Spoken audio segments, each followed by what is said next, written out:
আসসালামু আলাইকুম। আমি আজকে একটি সুন্দর বিষয় নিয়ে কথা বলবো, সেটা হচ্ছে তরমুজ। আস্তে তরমুজ চিনবেন কিভাবে? এটার ভিতর লাল চিনার একটা উপায়, সেটা হচ্ছে তরমুজ আর বোঠার যে গোড়াটা এটা দেখতে হবে একটু নিচু টাইপের থাকবে ভিতরটা, এবং গোড়াটা একটু চিকন হবে। এই রাউন্ডটা হবে একটু, মানে একটু নিচু টাইপের, মানে গর্ত টাইপের।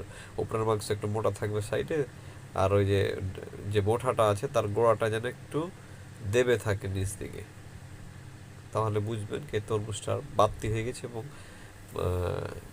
কালার বেশি সুন্দর আসবে।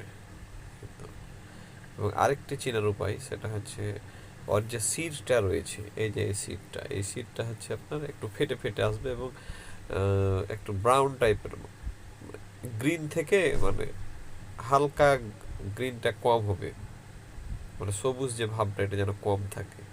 এই দুইটা জিনিস বুঝে যদি আপনি কেনেন, তাহলে দেখবেন ওই তরমুজের 95% তরমুজ আপনার কাটায় 100 আসবে। যারা হচ্ছে বিক্রি করে তারা কিন্তু এই জিনিসগুলো ফলো করে, আপনি চাইলেই যেটা কাটতে চাইবেন আপনাকে ওই কোয়ালিটির মাল নিয়ে আপনাকে কেটে দেখাবে।